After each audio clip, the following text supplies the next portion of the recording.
Never particularly liked self-promotion, but here I am anyways, self-promoting my new book, High Priest, Raymond Buckland, the father of American Witchcraft, which comes out the first week of May, so just a little over 2 months from now. So why would you be interested in buying this book? That's a very fair question. It's certainly not a how to do witchcraft book, though there are a few exercises related to such things within its pages, but it's definitely not the standard witchcraft book because it is a biography.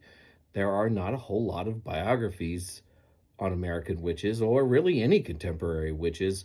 I can only think of maybe 20 or less. So it's a pretty rare thing to have a biography printed. It's an even rarer thing when that biography is not a memoir. There are even less biographies written.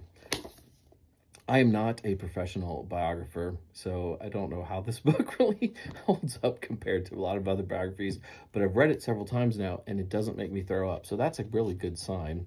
So why would you want to read this book? Well, maybe you just like me, and if that's the case, I think you're really sweet, and I love you, and I appreciate it. It also might be that you are just interested in the history of modern witchcraft. And Raymond Buckland is a central figure in the history of modern witchcraft. He was one of the first public witches in the United States, and he was certainly the first Gardnerian witch that we can verify in the United States, being initiated in 1963. Even if you're not familiar with the name Raymond Buckland, you've probably seen one of his books. This is Buckland's Complete Book of Witchcraft, the original edition, also known as the Big Blue Book.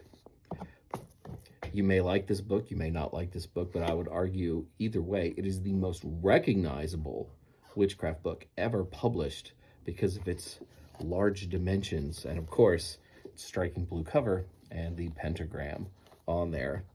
And Buckland, coming out of the proverbial broom closet in 1965, grows up alongside American witchcraft.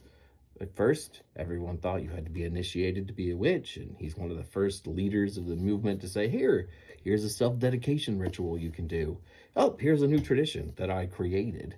And as he moved along in life, he found more and more room for everybody in the circle. So if you like the history of American witchcraft, I think that you'll like this book. And it really puts a lot of the work that he did into context, which I think is really important. So I'll probably talk about this book a lot because I spent 2 years of my life writing it, which is longer than I've ever spent on anything. This is High Priest. It's coming out May 7th of this year.